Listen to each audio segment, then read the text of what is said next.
Cihazınızın tamire mi ihtiyacı var? Ücretsiz teşhis sunuyoruz. Kapınıza kadar alıyor ve teslim ediyoruz, telefon veya seyahat gerekmez. Tamir öncesi size fiyat teklifi gönderiyoruz ve sadece onayladıktan sonra devam ediyoruz. Kolay, şeffaf ve profesyonel. Link açıklamada. Bugün Thermomix TM31 cihazımızın buton değişimini ve kasasını onarmayı öğreneceğiz. Öncelikle, ihtiyacımız olan aletlerle başlayalım. 1 numaralı aletimiz, küçük bir tornavida. 2 numara ise, bir çarpıcı tornavida. Bu iki alet, buton panelini ve kasayı açmak için gerekli. İlk olarak, cihazınızı tamamen kapatın ve fişini çekin. Cihazın alt kısmında yer alan vidaları çıkararak başlayalım. Genellikle 4 adet vida bulunur.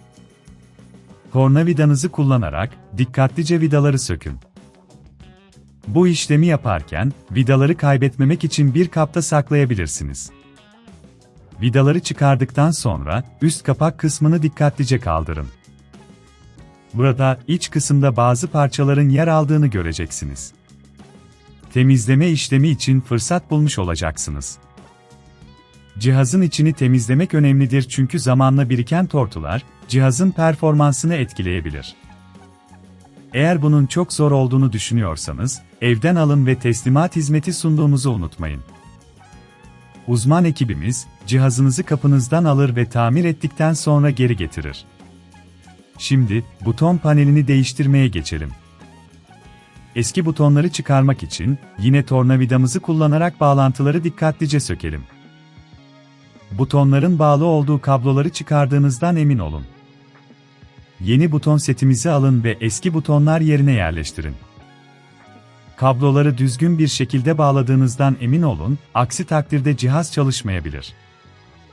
Yeni butonları yerleştirdikten sonra, buton panelini tekrar yerine oturtalım.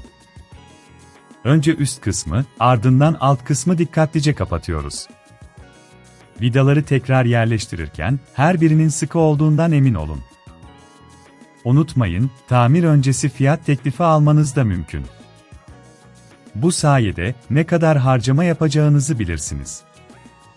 Son olarak, cihazın tüm parçalarını dikkatlice yerine oturttuğunuzdan emin olun. Tüm vidaları sıktıktan sonra, cihazınızı tekrar açabiliriz. Eğer her şey düzgün çalışıyorsa, işlemimiz başarılı oldu demektir.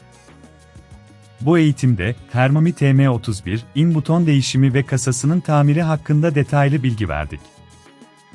Umarım bu bilgiler sizin için faydalı olmuştur. Şimdi, cihazınızı kullanmaya başlayabilirsiniz. Cihazınızın tamire mi ihtiyacı var? Ücretsiz teşhis sunuyoruz. Kapınıza kadar alıyor ve teslim ediyoruz, telefon veya seyahat gerekmez. Tamir öncesi size fiyat teklifi gönderiyoruz ve sadece onayladıktan sonra devam ediyoruz. Kolay, şeffaf ve profesyonel. Link açıklamada.